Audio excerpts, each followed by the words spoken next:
Hola a todos y bienvenidos. Antes de arrancar de lleno con el tema de hoy, quiero tomarme un momentito para desear que Dios bendiga inmensamente el día de cada uno de los que nos acompañan hoy. De verdad es un privilegio enorme compartir este espacio con toda nuestra audiencia. Amén a eso. Qué gusto estar de regreso para otra charla profunda. El gusto es mío, en serio. Y bueno, hoy tenemos una misión fascinante frente a nosotros. Vamos a hacer una inversión profunda explorando los capítulos del 7 al 12 del famosísimo libro 3 del autor C.S. Lewis. Uy, una obra maestra, sin duda. Totalmente.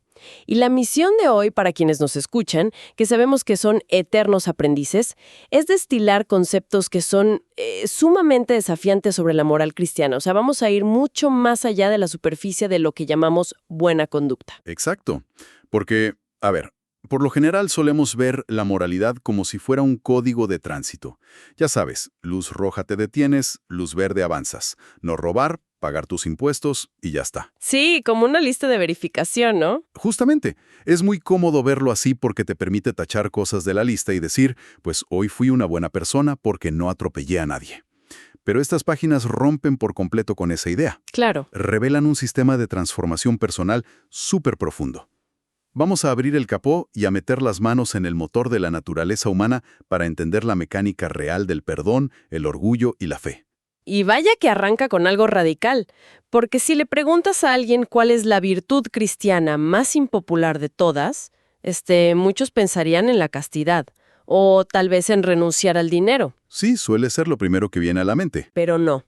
Resulta que el centro de la incomodidad apunta directo al deber de perdonar a los enemigos.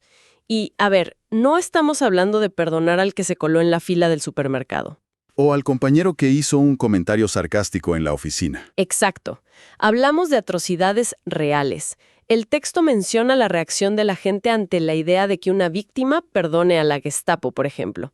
Y siendo honesta, cuando escucho eso, mi primera reacción es casi de rechazo. Y es súper comprensible que sientas eso. Es que suena injusto.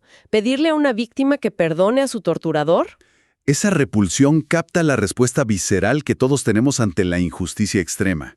Para muchos, sugerir ese nivel de perdón hasta provoca náuseas, porque parece que estamos minimizando el mal que se cometió. Totalmente. Suena que decimos que no pasó nada. Pero no es así. Y sin embargo, en el centro de esta visión del mundo está la frase innegociable de perdonar a los que nos ofenden. No hay letras chiquitas que digan excepto para crímenes graves. Entonces, tiene que haber un mecanismo para que esto no destruya nuestro sentido de justicia. Lo hay. Y ahí es donde entra esta distinción súper clave, que es la diferencia entre amar al pecador y odiar el pecado. Ay, pero seamos sinceros, esa frase de amar al pecador y odiar el pecado suena a un cliché enorme.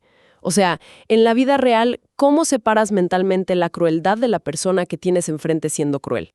Pues mira, parece un truco mental imposible, hasta que te das cuenta de que hay alguien con quien aplicamos esta regla todos los días sin siquiera pensarlo. ¿Ah, sí? ¿Con quién? Con nosotros mismos. O sea, piénsalo. Todos los días reconocemos nuestras fallas. Tal vez fuiste muy cobarde en una reunión o fuiste súper egoísta con tu familia. Y en ese momento te detestas por actuar así. Uy, sí, te da muchísima vergüenza. Exacto. Te da vergüenza tu acción. Pero ese asco por lo que hiciste no disminuye en lo más mínimo el amor que te tienes a ti mismo. Wow. O sea, tienes toda la razón. Odio mi cobardía precisamente porque me amo, y me duele verme caer en eso. Esa es la clave del asunto. Lo que se nos pide no es reducir la indignación por la crueldad de un enemigo. El mal se debe odiar con todas las fuerzas. Lo que se pida es desear que, en el fondo, el alma de esa persona pueda sanar. Que deje de ser esa versión destructiva. Exactamente. Es desearles una redención. Pero aclaremos algo práctico aquí. Porque desear que alguien sane no significa que se libren de la justicia, ¿verdad? Oye, escucha, es una obvia y una buena pregunta. Para nada. Si un criminal comete una atrocidad y luego se arrepiente genuinamente, lo correcto sigue siendo que se entregue a las autoridades y cumpla su condena. Claro, porque hay una diferencia abismal entre justicia y venganza. De hecho, el texto hace una distinción histórica fascinante entre el griego y el hebreo sobre la diferencia entre matar y asesinar. Así es.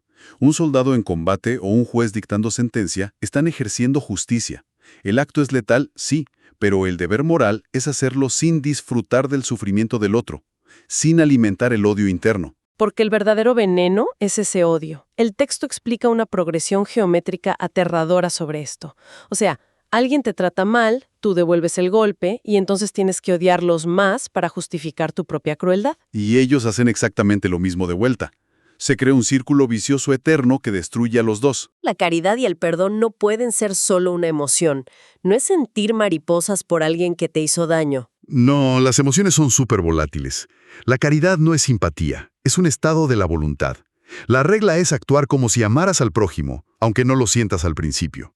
Muy bien, vamos a desglosar esto porque me encanta la analogía que hace el autor sobre las matemáticas aquí. O sea, nadie empieza a aprender matemáticas abriendo un libro de cálculo diferencial. Exacto, empiezas con sumas y restas. Entonces, ¿cómo aplicamos esto en la vida real?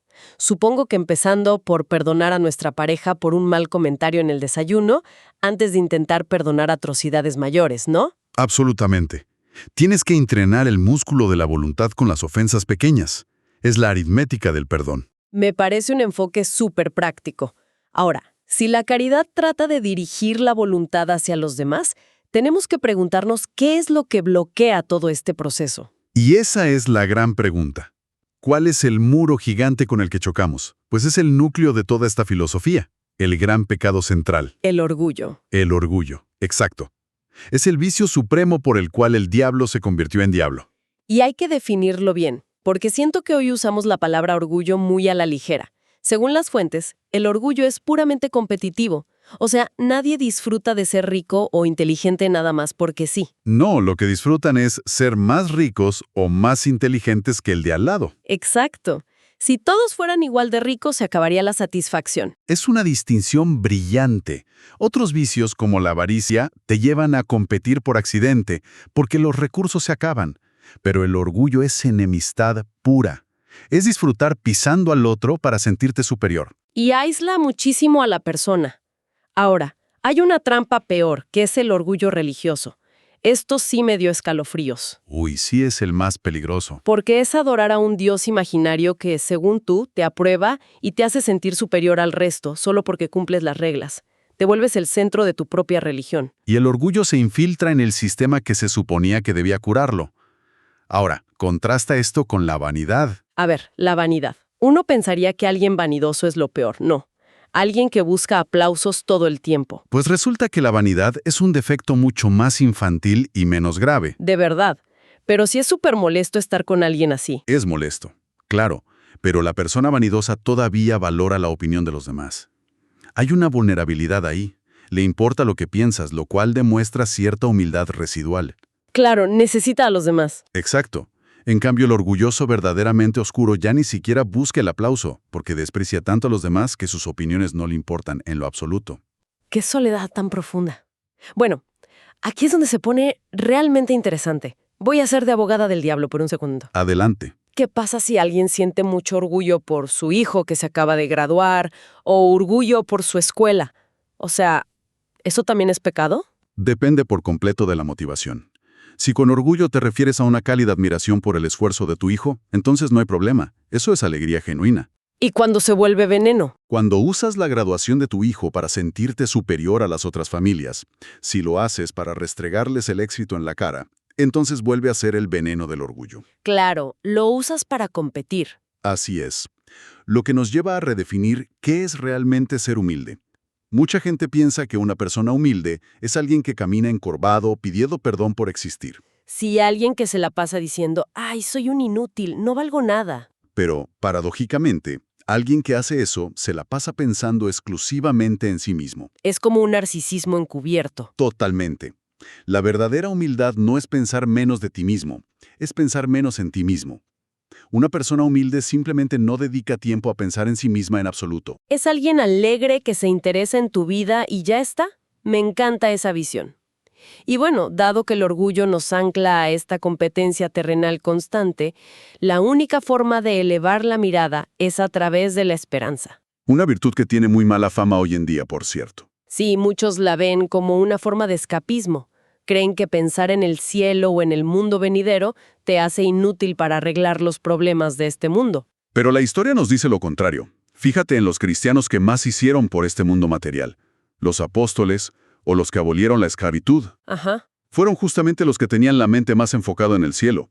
Hay una lógica ahí. Apunta al cielo y te llevas la tierra por añadidura. Apunta a la tierra y te quedas sin ninguna de las dos. ¡Qué frase tan potente! Y esto conecta con ese anhelo insatisfecho que todos sentimos. O sea, ni el mejor matrimonio, ni el viaje más increíble a Europa logran satisfacer ese vacío profundo que tenemos. Siempre falta algo. Y hay 3 formas de lidiar con esa insatisfacción. La primera es a la manera del tonto. El que le echa la culpa a las cosas, ¿no? Exacto. Piensa, es culpa de mi pareja, necesito divorciarme. O, es culpa de mi auto, necesito uno nuevo. Se la pasa cambiando de circunstancias persiguiendo un espejismo. Y el segundo camino es el desencantado sensato. Que es el que reprime el deseo. Decide que todo era una ilusión infantil, se conforma y se vuelve un poco cínico para no sufrir. Qué triste, la verdad. Y el tercer camino es a la manera cristiana. La lógica aquí es impecable. Si nacimos con un deseo profundo que absolutamente nada en este mundo material puede satisfacer, Espera. Y ojo, el texto aclara que las imágenes del cielo, como las arpas o las calles de oro, son solo símbolos. sí, no vamos a estar tocando un arpa en una nube por toda la eternidad. Las arpas representan el éxtasis, y el oro representa la eternidad y lo incorruptible. Y aquí me encanta la analogía sobre la salud. Si haces de la salud tu objetivo supremo en la vida, te vuelves un hipocondríaco insoportable. Te la pasas midiendo cada síntoma, claro. Pero la salud real llega cuando buscas otras cosas, como jugar, comer bien, respirar aire puro. ¿Cómo aplica esto, por ejemplo, al deseo moderno de querer salvar la civilización? Aplica igualito. Si intentas hacer de la civilización un ídolo absoluto, fracasas. La civilización solo se salva como un subproducto, cuando la gente busca un fin superior y ético mucho más alto. ¡Wow! Pero claro, mantener la vista en ese fin superior, cuando todo se desmorona, requiere un motor muy fuerte. Requiere fe.